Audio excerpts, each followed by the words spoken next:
Bismillahirrahmanirrahim. Assalamu alaikum dear students. Hopefully you are doing well.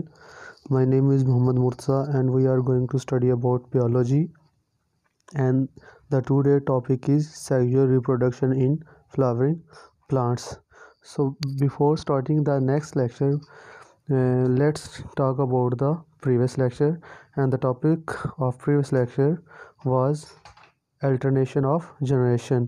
तो बेटा हमने alternation of generation में देखा था कि किस तरह स्पोरोफाइट जो जनरेशन है कन्वर्ट होती है गमीटोफाइट में, और किस तरह गमीटोफाइट जनरेशन जो है वो कन्वर्ट होती है स्पोरोफाइट में। तो बेटा जो आज का हमारा टॉपिक है sexual reproduction in flowering plants, इसमें भी हम बेसिकली यही चीज़ देखेंगे कि यानी कि फ्लावर का जो मेल पार्ट है उसके अंदर किस तरह जो स्पोरोफाइट जनरेशन है वो कन्वर्ट होती है गमीटोफाइट में, और गमीट्स आगे किस तरह क्या है कि मेल और फीमेल आपस में मिलकर नया इंडिविजुअल किस तरह बनाते हैं।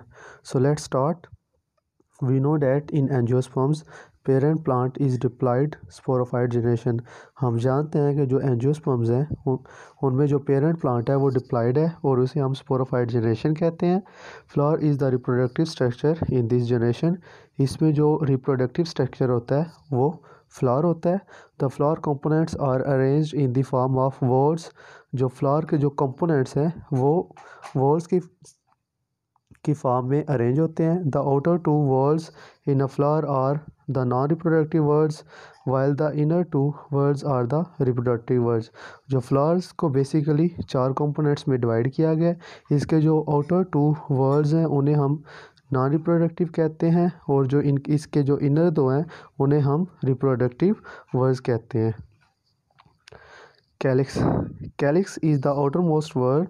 जो कैलिक्स है ये सबसे आउटर मोस्ट वर्ड है फ्लावर का। It is usually green in colour. इसका जो कलर होता है वो ग्रीन होता है। Its individual units are called sepals. इसका जो एक इंडिविजुअल यूनिट है उसे हम सेपल कहते हैं।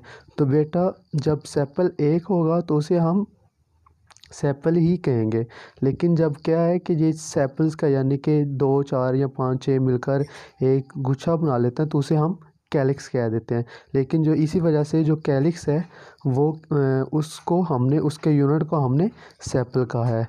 तो आगे बेटा sepal protect the inner whorls at first stage. क्योंकि बेटा जो कैलिक्स है वो सबसे आउटर मोस्ट वर्ड है, तो इस वजह से ये क्या करता है, इसका जो फंक्शन है वो क्या है, प्रोटेक्शन है इनर वर्ड्स का। Corolla is the next inner word and is often coloured brightly. जो क्रोला कैलिक्स के बाद जो आता है पार्ट वो क्रोला है, और वो क्या है कि वो ब्राइट इन कलर होता है।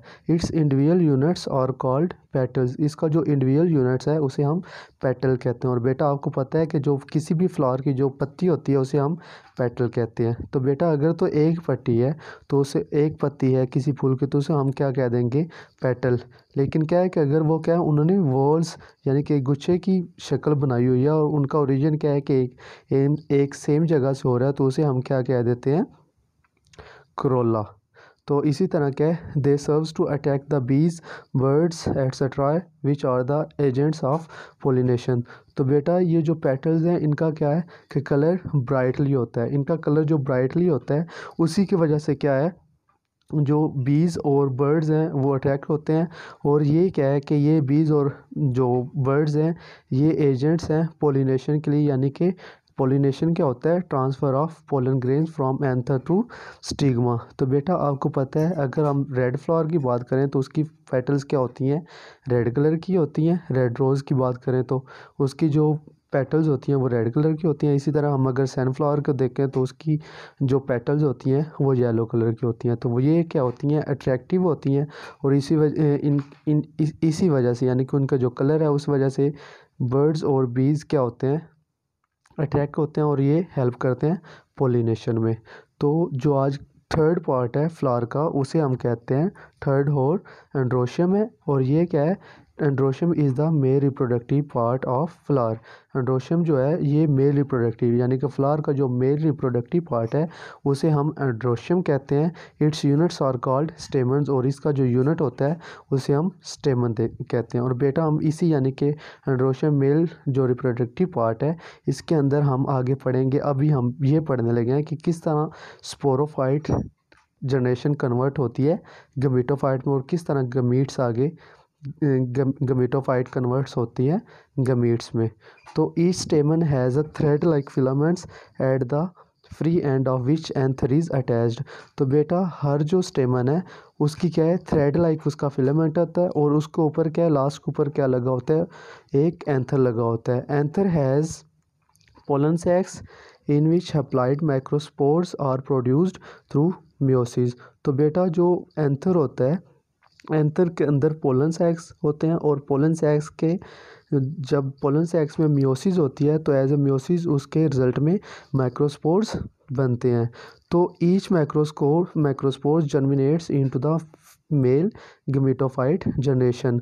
जो एक माइक्रोस्पोर है वो यानी कि जो माइक्रोस्पोर बनते हैं वो क्या है, जर्मिनेट्स हो जाते हैं और वो बना देते हैं male gametophyte generation. During it nucleus of microscope undergoes mitosis and produce two nuclei. तो बेटा ये जो माइक्रोस्पोर है इसके पास न्यूक्लियस होता है और इसके न्यूक्लियस के अंदर होती है माइटोसिस, जिसके रिजल्ट में ट्यू न्यूक्लियाई बनते हैं। एक को हम ट्यूब न्यूक्लियस कहते हैं और दूसरे को हम जनरेटिव न्यूक्लियस कहते हैं। The generative nucleus again undergoes mitosis and produce two sperms. Generative nucleus में अगेन माइटोसिस होती है और उसके रिजल्ट में टू स्पर्म्स बनते हैं। So a germinated microspore has tube nucleus and two sperms. तो बेटा जो हमारे पास जर्मिनेटेड माइक्रोस्पोर होती है उसके पास एक न्यूक्लियस होता है और टू स्पर्म्स होते हैं। All these structures are the male gametophyte generation of plant. ये जितने स्ट्रक्चर हैं इन्हें हम male gametophyte generation of plant कहते हैं। उसके बाद बेटा फोर्थ और that is gynoecium and it is the female reproductive part of flower। gynoecium इसे हम ये फीमेल रिप्रोडक्टिव पार्ट है फ्लावर का। Its units are called carpels. इसके हम यूनिट को कार्पल्स कहते हैं, यहाँ पर हम पिस्टल्स कहते हैं। Each carpel is made up of basal ovary. हर कार्पल 3 हिस्सों पर मुश्तमिल होता है। उसकी बेस पर ओवरी होती है, मिडल में सेंटर में स्टाइल होता है एंड अपर स्टिग्मा, और उसके लास्ट पे क्या होता है, टॉप पे एक स्टिग्मा होता है। Inside ovary there are 1 to many ovules. जो ओवरी है उसके अंदर एक से ज़्यादा ओव्यूल्स होते हैं। Inside each ovule 1 haploid microspore is produce through meiosis.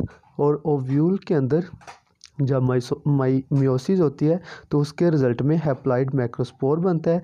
Microspore germinates into the female gametophyte generation.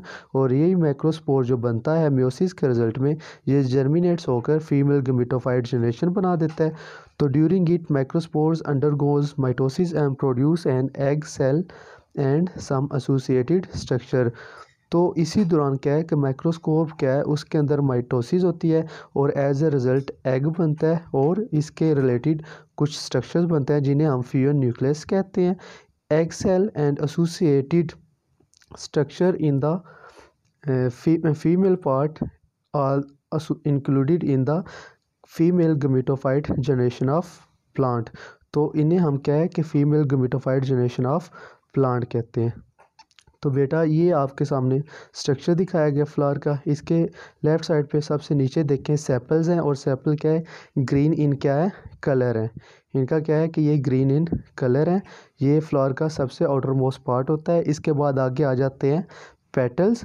ये येलो कलर की आपको नज़र आ रही हैं, 1 2 3 पेटल्स नज़र आ रही हैं। और बेटा पेटल्स को हम क्या बोला था कि स्टेमन, यानी कि स्टेमन का यूनिट है ना पेटल। तो जो है स्टेमन कंसिस्ट है 2 हिस्सों पर, एक फिलामेंट और एक एंथर। फिलामेंट क्या है कि ये आपको थ्रेड लाइक नज़र आ रहा है और उसके लास्ट के ऊपर लगा हुआ है एंथर। तो बेटा राइट साइड पे आप देखें क्या है, कार्पल को आगे डिवाइड किया गया है 3 हिस्सों में।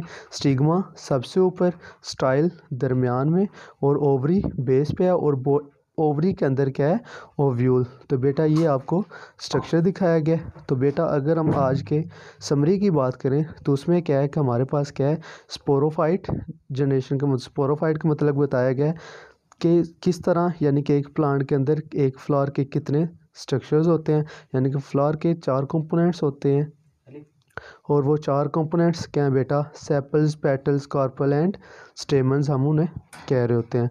और बेटा इसी तरह क्या है कि हमने मेल पार्ट को डिस्कस किया है और फीमेल पार्ट को डिस्कस किया है। मेल में हमने देखा है कि किस तरह क्या है कि स्पोरोफाइट जनरेशन कन्वर्ट होती है गमीटोफाइट में और किस तरह उसके अंदर गमीट्स बनते हैं। और इसी तरह हमने फिर फीमेल में देखा है कि किस तरह स्पोरोफाइट उसमें जनरेशन कन्वर्ट होती है गमीटोफाइट में और किस तरह फिर गमीटोफाइट के आगे स्पोर्स गमीट्स बनते हैं। So let's talk our homework और असाइनमेंट। तो बेटा ये दो क्वेश्चन है, what are the male reproductive parts of flower, तो इनके आंसर, और इसी तरह what is the gametophyte generation in plants. तो बेटा ये आपने लिखने भी हैं और इन्हें याद भी कर लेना है। लिखेंगे तो आप नहीं, खैर आप 10th क्लास के स्टूडेंट हैं तो इस वजह से बेटा आप अच्छे तरीके से इन्हें याद करेंगे और उसके बाद आप जो आपको पढ़ाया गया आप उसे भी अच्छे तरीके से याद करेंगे। उसमें से बेटा कुछ भी छोड़ने वाला नहीं है। ओके बेटा, अल्लाह हाफिज़, जज़ाकल्लाह।